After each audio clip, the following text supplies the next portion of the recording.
Hi జై సాయిరామ్ జై హింద్. ఈ బాబాని షిరిడి నుంచి తీసుకొచ్చాము. షిరిడి సమాధి మీద నుంచి పెట్టి దర్శనం చేసుకుని 2013లో ఈ బాబా 2016 మియాపూర్ సాయిబాబా గుడిలో ఒక బాబు మాకు ఇవ్వడం జరిగింది. బాబు స్పీచ్ థెరపీ కోసం మేము వెళ్ళినప్పుడు బాబా మీద బెంగెట్టుకున్నాము. ఈ బాబాను వదిలేసి మియాపూర్కి వచ్చామని అప్పుడు ఈ బాబా రావడం జరిగింది. అఖండ జ్యోతి 2013 నుంచి వెలుగుతూనే ఉంటుంది. ఈ బాబా పాలంగి నుంచి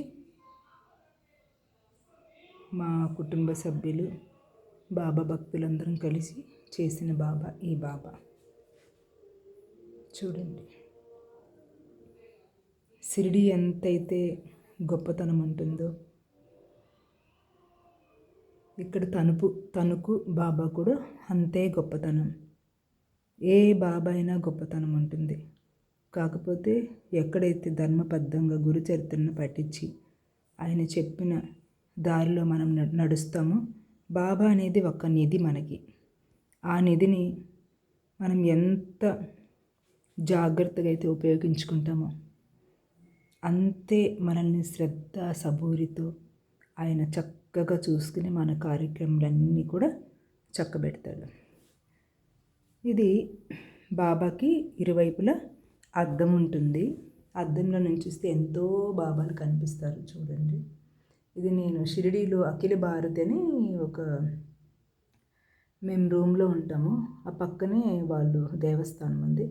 అక్కడ చూసి 2013లో చూశాను. ఇది ఇప్పుడు మేము 2023లో చేసామన్నమాట. ఇవన్నీ ఎందుకు చెప్తున్నానంటే బాబాకి పిల్లలన్నా చాలా ఇష్టము, అన్నదానం అన్నా చాలా ఇష్టం, కుక్క పిల్లలంటే ఇంకా ఇష్టం.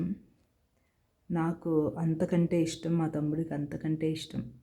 నేను కుక్కలకి రోజు భోజనం చేసి పెడతాను. బాబా యొక్క భక్తులు ఆ కుక్క పిల్లలకి భైరవుడితో సమానంగా చూస్తూ ఆ భైరవులకి నాకు ఆ మాట అనడానికి ఇష్టం ఉండదు. కానీ కొంతమందికి అర్థం కాదు భైరవుడు ఎవరు పిల్లలు ఎవరు అని. అందుకని చెప్పడం వచ్చింది, నన్ను క్షమించాలి. భైరవులకి ఎవరైతే అన్నం వండి పెడతారో వాళ్ళకి ఎన్నో అనుకోని సమస్యలు తీరిపోతాయి, అనుకోని అప్పులు నుంచి బయటపడతారు, వాళ్ళు రోగాల నుంచి బయటపడతారు. బాబా ఎంతైతే మనకు వెన్నంటి ఉండి మన కార్యక్రమాలను చేస్తారో భైరవుడు కూడా అంతే.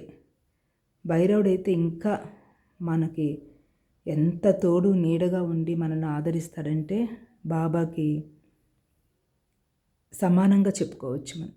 అలాగా జై సాయిరామ్. అందరూ బాధలను వదిలేసి సుఖ సంతోషాలకు వచ్చి కొత్త సంవత్సరము ఈ సంవత్సరం అంతా కూడా మంచి ఆరోగ్యంతో ఉండి వీలైనంత వరకు సహాయం చేయాలన్నదే నా కోరిక. దయచేసి ఈ వీడియోని బిగ్ బాస్కి పంపించండి. మీ సపోర్ట్ నాకు ఖచ్చితంగా కావాలి. నేను బిగ్ బాస్కి వెళ్ళి తీరాలి. వెళ్ళొచ్చాక నేను చేయాల్సిన కొన్ని కార్యక్రమాలను చేయాలి. జై సాయిరామ్, జై హింద్.